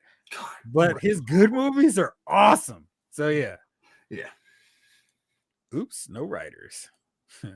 All right, your turn. Okay. Which would you like to go to? Since my next one is easy. Superman Returns. It's one of those movies I justify, but man, I gotta just be honest, the movie's not as good. Why would you justify it? I mean, because I mean, I still try like, yo, there's parts to it, and then it's like, no, Which parts? Please. we takes the airplane, and when everything's all shaking, it's cool, and then That's a real problem. That a scene where Superman is just saving, like Superman doing a light jog of superhero work, is the best part of the movie. He stops a car chase. He takes a bullet to the eye. That's the best part of the Superman Returns movie. I mean, but it's. I thought I think Brandon Roth did a very good job. Is a very passable Christopher Reeves. I think he did a really good job. I think Kate Bosworth is horrible in that role. That was just totally miscast. They did not do chemistry test at all. Like James Marsden is one of the most heroic persons in the whole movie, which makes no dang sense. Yeah, that was one. Because I went before I did this, I was watching those trails and I'm like, man, I really thought this was going to be a whole real action-packed movie. And as just said, we got Super Stalker. Deadbeat Superman Stalker. It was just, oh man, like, yeah, that was the first one. Yeah, George Lazenby never made a bad Bond, dude. That is like, is it top 5 still? Yes, it's definitely top 5 still. He was great in that movie. And it was so good. It's like, I was going through like watching all the Bond films in anticipation, I think, for Spectre. And I'd never seen it. And I was like, this movie's so good. Why does this guy not have like 8 more Bond films? Because John Connor said, I'm back. Whoa. Wait a minute. I see where this money could go. I'd like to come back, guys. Like, I'm not mad at him because on Her Majesty's Secret Service so sets it up to him to have just very much like this Casino Royale. After that, you thought this thing was about to be on. And once again, it's on. I mean, Lazenby doesn't have that quantum of solace afterwards where it's like, oh, okay. Let's see what the next one does. Michael Solis says, I feel like Superman Returns is just a movie of its time. It was just made way too late. What time would it have worked? 90? 89? Right after Batman? Okay. No, because even for all that, like Lex Luthor, the Lex Luthor, Kevin Spacey just wasn't as good. I mean, he was. I would say this, I liked him on one level because he was actually more evil than Gene Hackman. But there was also some Lost in there, and we had Kyle Penn in there for some reason who doesn't speak a word, which makes no daggone sense. It's like you have Kyle Penn. Why is he mute? I mean, just seriously, like Spider-Man and Sam Raimi's movies. I mean, that was just such a odd thing. It's like, wait, why is this dude not talking? Like, you mean we went from Otis to, really just nothing. Okay, and where's Miss Tess Marker? She just pieced out completely. Like, loss is all right. Larry Returns had some memorable moments that still hold up. Bullet crunching in the eye, the plane scene. Yep. That's their two. While the movie was mediocre and had downsides, some great scenes kept it off worst list. Let's say this: out of all of these Superman movies, it's the only thing the reason it's not on the floor is because Quest for Peace exists. I would argue with that because Quest for Peace is at least hilariously awful. It's like you can just laugh at it, but at least it's got Christopher Reeve, it's got Gene Hackman, it's got Margot Kidder, we've got future Lex Luthor hanging out there. We got Mario Hemingway, awful, and Nuclear Man with the nails of death, and then the one shot of Superman. Yeah, I would put that up better. That has more action than Superman Returns. Yes, it did, but it still sucked. Okay? But it's charmingly awful. It's not charmingly, it's awful. It's awful. I said charmingly. It's bad, but man, what does Returns have going for it? Maybe we should argue about the worst film in the series. I'll write that down too. Again, I would say Brandon Roth would be mine. I mean, I think he did a really good job. He's good. He's the only good part of that movie, though. James Marsden was cool. Is the baby daddy who didn't actually No, know Lois his would knock up. stepdaddy, I'm Ryan like, how Gosling. did you not know this is a deal, bro? Like, come on. I mean, because she's like not plus size. James Marsden quit the X-Men movies where his wife had the hots for a better, cooler man. You take that back about Cyclops to join Superman Returns, where his wife had the hots for a better, cooler man. I mean, at least losing out to Superman is better than losing out to that half pint weight, the super tall Wolverine. Yeah, let's get comic book accurate Wolverine. I was thinking about that too when I just said it. That was great. But it was like, see, it should be that tall. Yeah, all right. So let's see. Next up for me on this list. Okay. Speaking of continuing that theme that I just wrote down, Hobbs and Shaw. I've not had a bad Fast and Furious experience. I saw this trailer. Hobbs, like him, Shaw became pretty cool. Putting these two had this really weird and awkward but awesome chemistry in Furious 7. Sure, I'm down for it. Let's check it out. Idris Elba comes through. I'm Black Superman. Okay, yeah, let's do it. That movie was so infuriating. I mean, even by Fast and Furious physics standards, I was like, come on, man. They're not coming off a parachute and landing without breaking everything in their leg. And they're like, hey, we got this. Oh my gosh. That movie is just, it was so bad. So bad. And that trailer had me excited and hyped up for it. And I was like, you all made the list. It And looked of like course, a they great. recovered it with, when they went back to more logical action sequences, like the car in space held together by duct tape. But man, Fast and Furious, Hobbs and Shaw, terrible. I mean, the trailer of it had it looking like it was a great buddy cop movie, and it was on my list too. It was As like it should be. it was like, okay, this is looking like it's gonna be fun. You guys doing your thing, and you get that movie, and it's like, oh no, oh, I'm so Kelly sorry. Cox, Vanessa Kirby. Yeah, but she's better used in Mission Impossible. It's like so much better. Yeah. It's cool. And gosh, she might have been the best part of that movie. Also the when Destro hit the switch on the Weather Dominator and changed the fight scene from night to day mid fight scene, that was pretty cool. Jeff, Destro wasn't in that movie. No, he was just off camera. Trust me, that's what happened. Gosh. 80s Kid, Hobbs and Shaw was a project they put together. I remember You gotta hold the put together. You gotta hold that pause for a moment. what we say they put it together. I don't remember if I finished it. If so, good. Don't. We're not giving out participation points. Don't finish watching it. King Collector, Hobbs and Shaw. I missed that one. How to explain the super suit. The super suit actually makes sense. And Idris Elba was a great bad guy. I just felt like he was used in the worst Fast and Furious movie. Like if he was fighting Dom and crew, he would have been great. The suit would have worked. You could have been suplexing John Cena. That would have been awesome. But man, it was because Rock, yeah, man, he's just like a dude who's got a super suit. So what?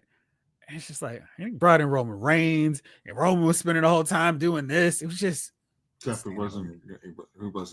it would have made it better. It would have made it so much better. Ryan, I do like Cyclops more than Wolverine in general, but the Fox movies did like no favors. I think that's what made me love X-Men 97 so much. It's like, wait, it's not the Wolverine and his goofy sidekick friends. I was like, oh, this is awesome. This is the perfect dose of Wolverine. And they've got Cyclops right. I've been watching a bunch of videos and like, yes, I got sucked down the whirlwind of why Cyclops is the best X-Men or X-Men. I was like, yes, I'll watch the next video. Keep it going. But I'm gonna actually like your video as well for actually putting this topic out there. I like this headline.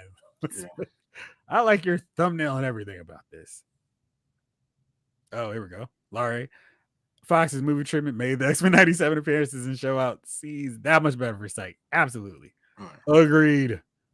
Got to see it now. X-Men 97, please do. Fast and Furious, Hobbs and Shaw, please don't. David Thanos, I could have seen Idris do the "you can't see me" hand. Right, that is so much better because I'm Black Superman.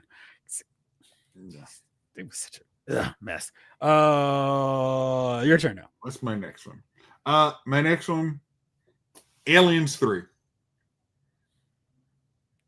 I mean, again, Aliens, you thought, oh, it's going to take it back to the roots of Alien, a little more scary, not as much military, even though you're kind of like, and then I'm sure you're going to explain where the other guys are also, because that, Poorly. like, you're going to explain that, because I don't see them, but you're going to explain that. I don't see Newt or Hicks and Newt. We're going to see them. We don't see them in the trail, but I'm sure they're there. I'm sure they're okay. And then you watch that daggone movie, and it's like, prison aliens. Yeah, no. Let's give Ripley the Lex Luthor and Batman versus Superman treatment. Yeah, that did nothing. I mean, why are we shaving her? Because next question. Everybody in this prison doesn't have it. Yeah, they do. So why? Why did we like? What Let's make it harder to see these characters in the dark. Thanks. Hey, our budget's a little lower than the last movie without James Cameron, so we're gonna try and hide some stuff a whole lot better. So let's go. Let's go. Yeah. So that was just a easy disappointment, especially after seeing Aliens, and then you see Aliens, and then you expect to see something similar or good in Aliens 3, and you get none of that. So, nada. Yes. Mine, I had Superman Returns on the list too. Because you had to. Because I needed to. It was essential. I'm going to go with Prometheus. And I know you like that movie, but gosh, speaking of aliens, I was really hyped. Like, oh, this looks great. Michael Fassbender is an amazing actor. This is going to be great. And it was so not. I'm sitting here like, are you understanding this movie? Because I'm not. And it's boring. And I don't know why I'm bored watching an alien-related movie. God, man, I'm not going to agree to that one. I know you're not. So again, there's a whole lot of deep lore in that movie. That you just had to read the cliff notes before you. Yeah, you needed to read cliff notes to get it. I liked it better after I saw it. After I read it, Kelly Cox. Out of that whole movie, you're talking about Alien Resurrection. The best scene was Ripley in the basketball, and she did that in one take. They actually, they literally, like they said, she literally did it that cool, and everybody's Weaver doesn't need to be called a strong female action hero. She's just a male character. Oh, no. Because you've never watched Aliens or Star Wars. So then you can act like you guys have, discovered, the moon or something. Revolutionizing. That's Alien Resurrection. I like that one. Alien Third is terrible. I can't stand the movie. Right. Resurrection felt like a bit more of a callback to better films. Now, you can't do a James Cameron version of that, but I thought for what it was good. They had some much more entertaining characters that I was invested in. So when they started getting, I was like, oh no, I like that guy. So I liked Winona Ryder's character too. She didn't seem like she was annoying. Like that, I thought that was an addition to the. I mean, especially after Aliens 3, to decide, hey, all those people you like that survived, yeah, we don't have them. Right, suckers. Ryan did. Prometheus is number 2. Right. Have we already gone through your number 1?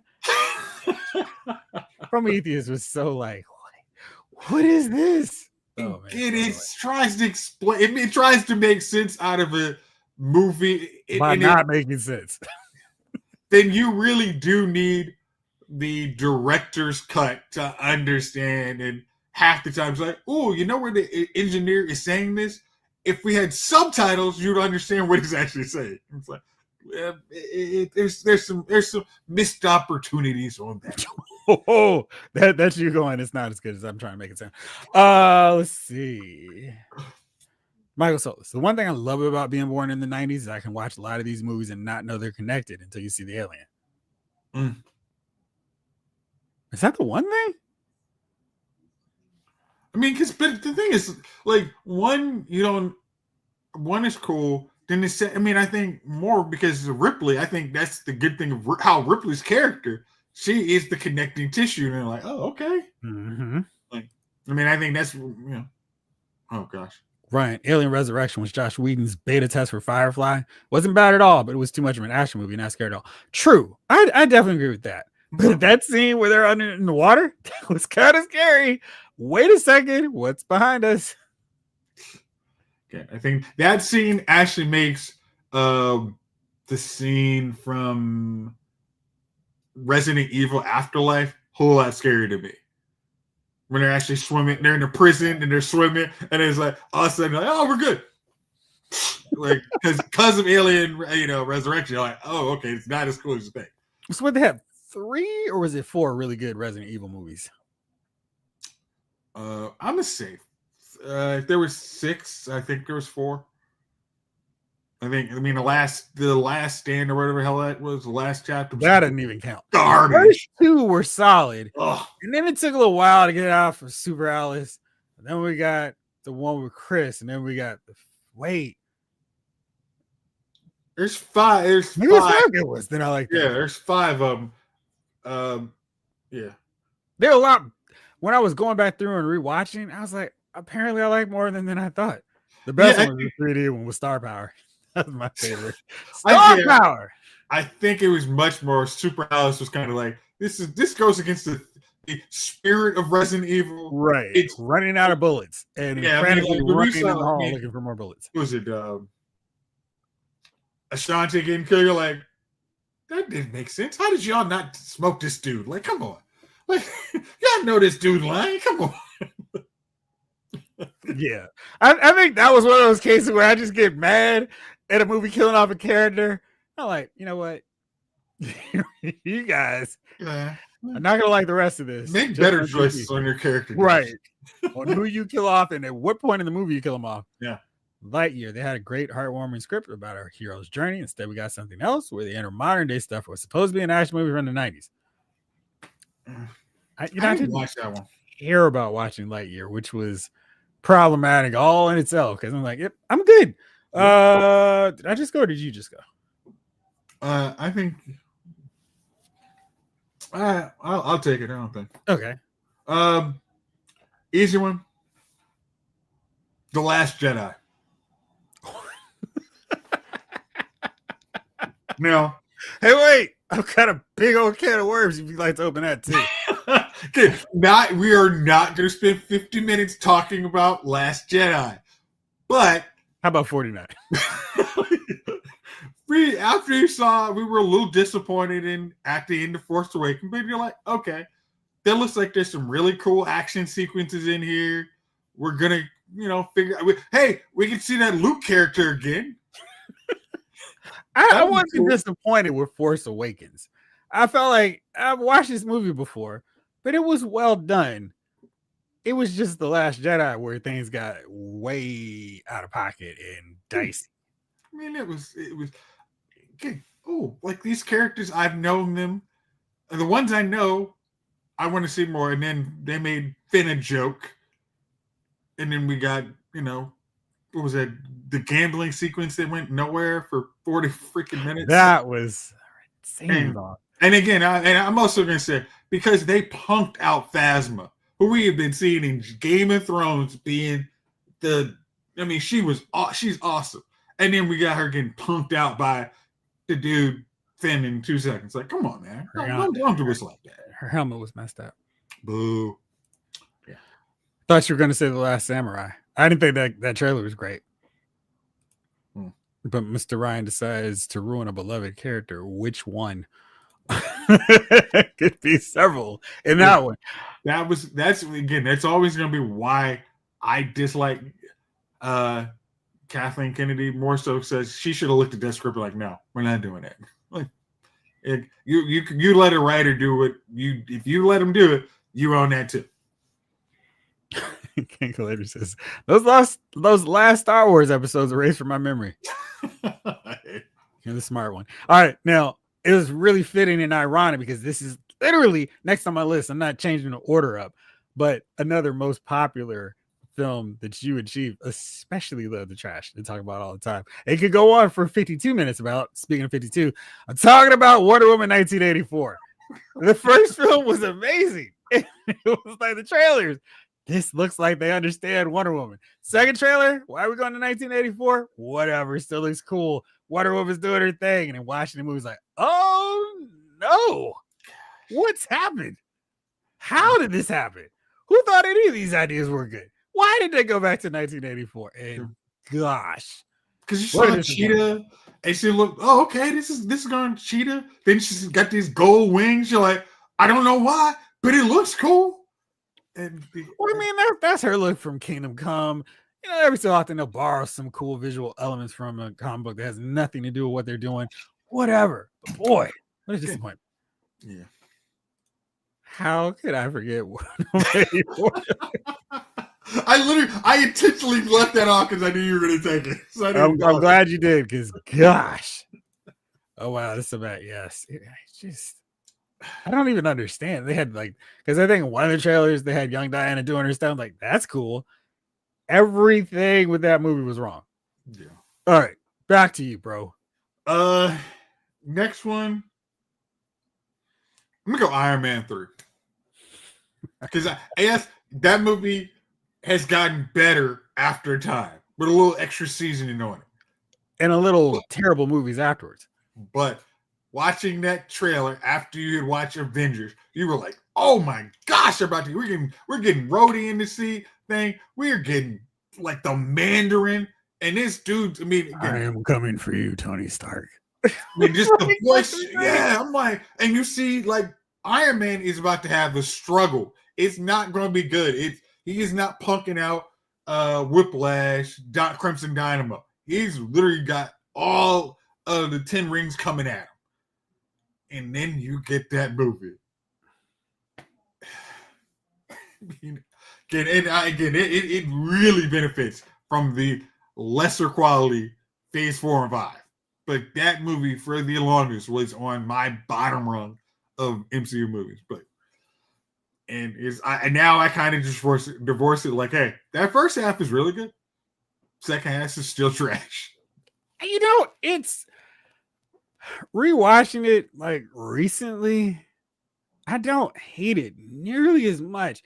I think they really just were too nervous and lacked the guts to do Mandarin right. And I think if they had just stuck, because what they were doing was fine, but then it was like, all right, we're too afraid of this. I think if they had just done that, that movie would have been awesome. And had Mandarin actually have 10 rings to fight him with. I'm like, this is great. Then they just stopped. Again, the thing they actually used for Shang-Chi, y'all could have just literally translated. I mean, of course, Shang-Chi, the fact they didn't actually use anything beside a big punch on his 10 rings also kind of sucked. But yeah, that was lame. Yeah. I think Wonder Woman is my favorite trailer ever, but maybe just like the New Order song a lot. It was a really well done trailer. It was so good. Snake Eyes was just worse. I mean, the trailer wasn't great either. I mean, it's like, what? No, you guys don't understand what you're doing. And the movie was worse. But gosh, this seems like a terrible, awful idea. Oh, wait, the movie's worse. Yeah. I would say that they did have some elements of G.I. Joe that they could have incorporated to a good G.I. Joe movie. Oh, girl, jeez, I'm blanking on her name now. Who played Scarlet? She was solid. Jamelin, I know someone here will disagree. I forgot who, but Sucker Punch definitely came out a lot and checking on for other ones. Yeah. What do you think about Sucker Punch? Were you disappointed? Oh, I didn't watch it because you did a review. Because I was one I remember I was working. I think you had early access to the screen. I don't think I reviewed Sucker Punch. I think you did, or maybe it was not the Cape. What was the one with You're talking about the Spirit. I think that was absolutely. I was going to say next. Spirit looked cool. Yeah, cast was great cast, but the movie was terrible. And my full-on Charles Barkley terrible impersonation. It was awful.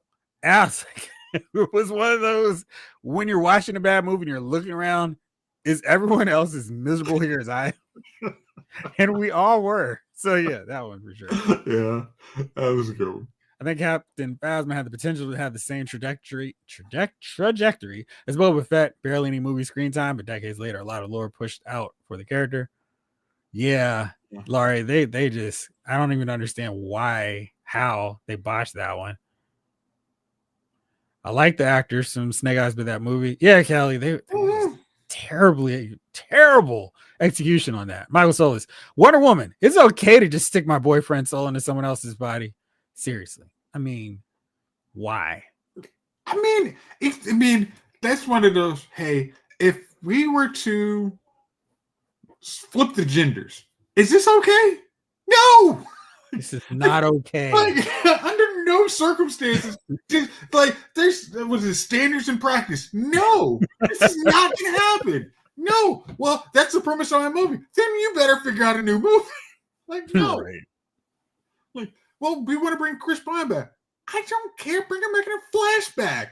That's why you don't kill him off or make that movie with him so far away that he can't possibly be in anything else. It's like having like his daggone grandson who looks like him for all I care. Whatever. Like, Go Peggy Carter out. Hey, I'm Simon Trevor. Freaking hell, John. Ryan says Wakanda Forever is number 3 on my list. Again, maybe it's just the music lure me in these movies. You put a big thumbs up to that one too. Like, yes, it is on my list because I remember, like, you know, hey man, I'm hoping they're gonna do a good tribute, you know, and then they're gonna and the movie's looks like it's got some action. All right, sure, he's Black Panther, okay, but yeah, it's gonna be good. As I said, I've watched that movie one time. I own it in my collection. I still have watched that movie one time. Time. Again, and that just I'm gonna check that off my list. Since now been. Well, do you have anything else? Because the spirit. Oh, I got plenty. No. Next one, I'm gonna go with Drive, with Ryan Gosling. What? How? Yeah. How is this on your list? Because that movie sucked. What? Yes. Like, is that no, like the one with him? Jessica, not Jessica Chastain. Christina Hendricks. Yeah, like that movie was so boring. When was the last time you watched that movie? I cannot tell you the last time when it came out. Was it a one time? Yes, it was definitely a one-time movie. Snow Glare and I implore you to watch that movie again. Drive was great. Watch it again. Watch it again. I feel like right, Blake. What are we doing? Oh, I'm getting kicked off the show. Come on, man. Watch Drive when you're not upset at the world. Because I just can't even get it. Drive is such a good movie. So good. Really. What do we have this debate on before? Like lately, where you watch the movie again. I was like, oh, okay. Again, that's why I am saying I am willing to give Bridesmaid. I am willing to give Bridesmaid another chance. That maybe it's better. No, watch Drive first. And if you're I don't know. Again, I don't know where you can watch Drive, and I'm not rushing out to get it. So I'm sure it's on one of these streaming platforms. Okay. Oh gosh. You heard me with that one, bro. I knew it was you all along. Crank with Jason Statham, says Michael Solis. The trailer for Caleb Williams' rookie season. Ben Johnson's got you, though. Hell done. That was Chief talking. He made a quick cameo. I guess he's still breathing. That's good. Yeah. I'm trying to remember what movie he's talking about. We've said a lot. Was it Wakanda Forever? Was it Wonder Woman? I think it's probably Wakanda Forever. T'Challa. Yeah.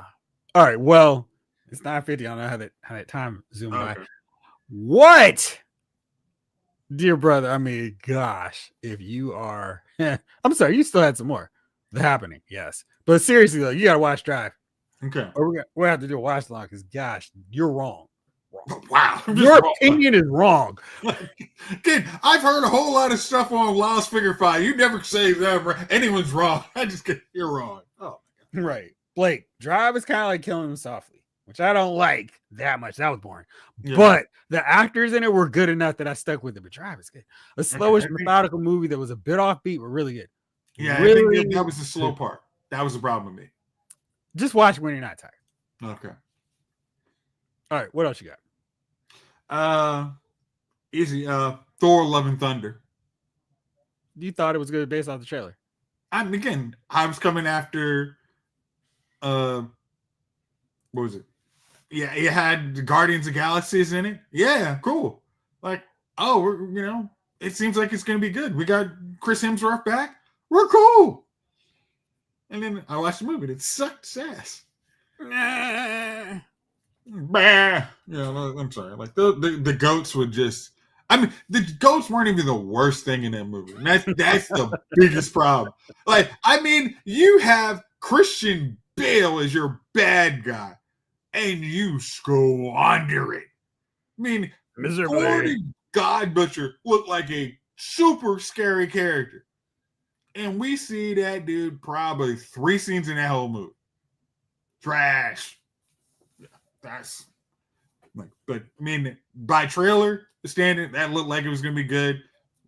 Looked like it was gonna be fun again. It's funny because I saw the trailer and was like, oh gosh, it's gonna be all about Jane's Thor. Not Jane's addiction, but Jane's Thor. Jane's Thor. Yeah. Yeah. Thor, Love and Blunder. No love. Just blunder. Yeah. All right, what else? Here's one. Cloud Atlas.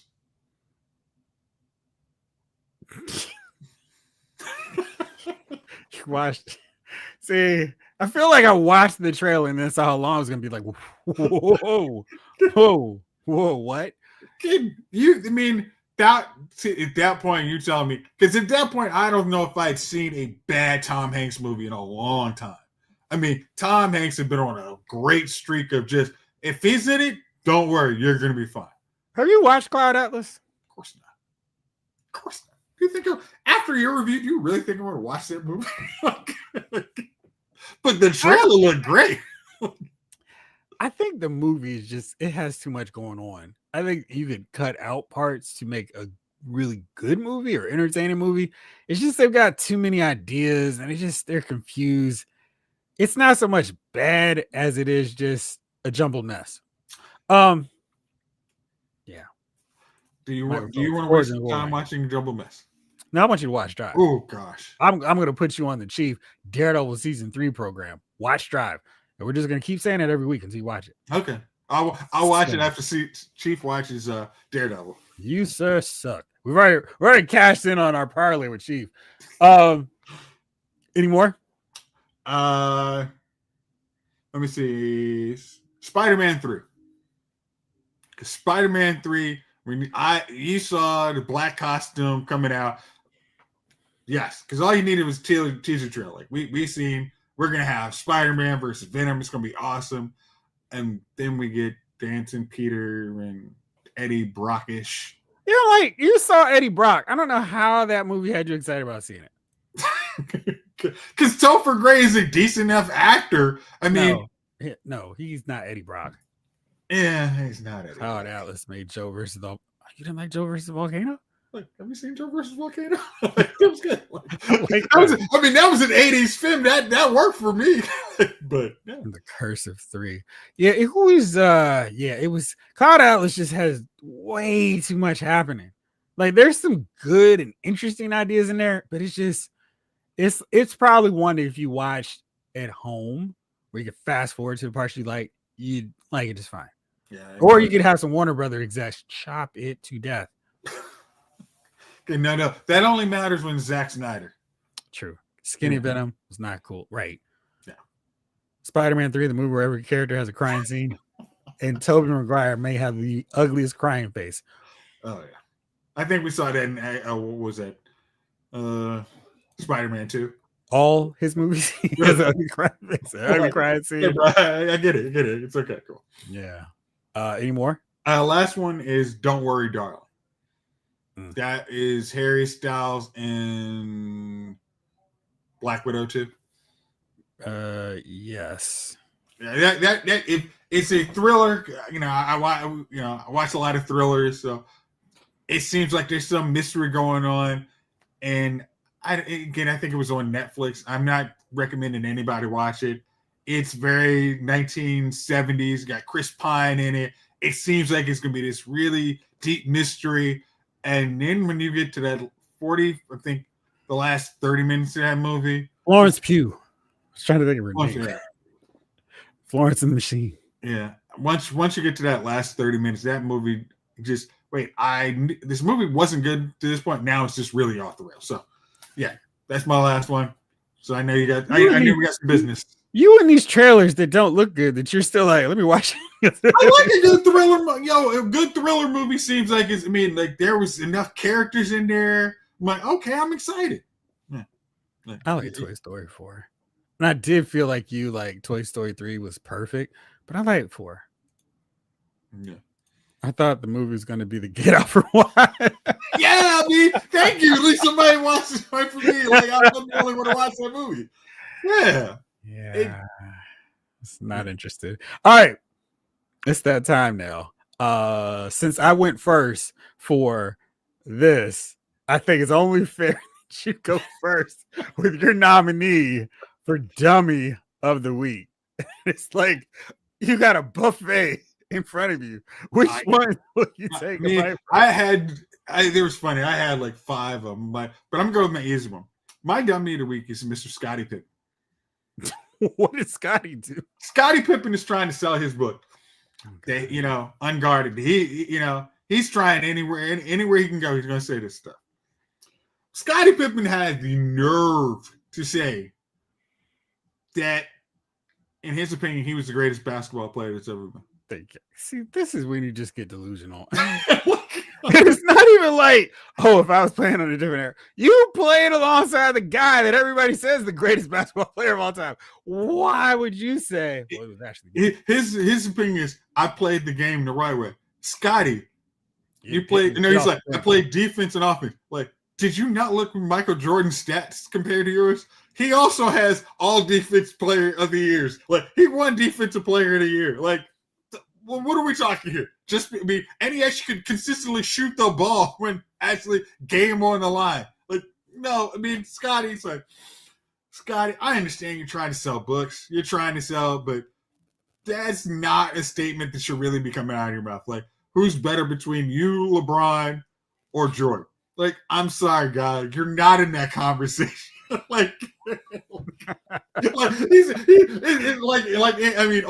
He's like Anakin. Right? I was thinking that in my head. Like, he's holding me back. But again, when he's taking his sabbatical, it's, hey, bro, can he come back? There was never a point where Kobe's like, hey, Shaq, can he come back, bro? No. Kick rock, Shaq. Go play for Boston and Phoenix. See how well they use you. Meanwhile, I'll be winning championships with Andrew Bynum. Yeah, it's like, when I heard that today, I was just like, nah, you win this one, bro. The winner is you. Until you got mad and salty about Jordan in The Last Dance, that's not his fault. His son is out there hanging out with his wife. Again, but you wouldn't be as salty if you would just said, hey, it's okay. We know what's going on. Scotty just needs a cuddle or medal or something. Or a hug. Okay. Yeah.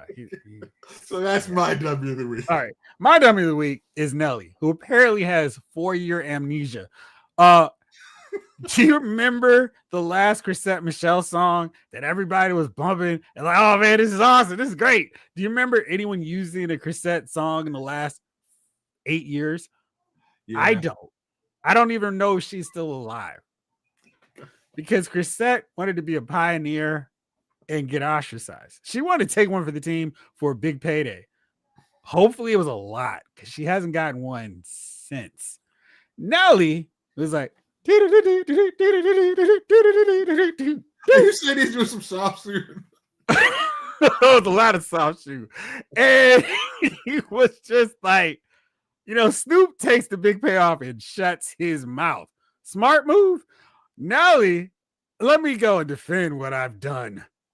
I don't understand why I was on Twitter. I said Twitter. And I see Ashanti trending. I'm like, oh no.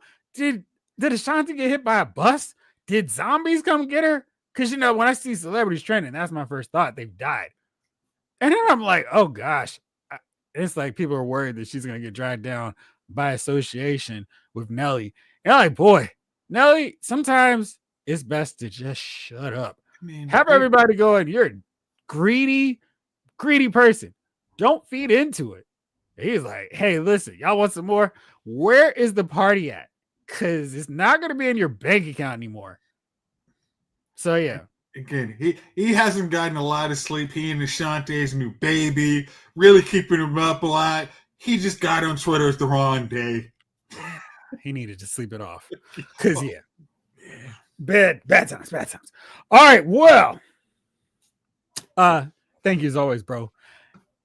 Chief, hopefully you'll be back with us next week telling us about how awesome Daredevil season 3 was. We didn't get to it, so we've got another show. We've got the 29th, so not out of pocket yet.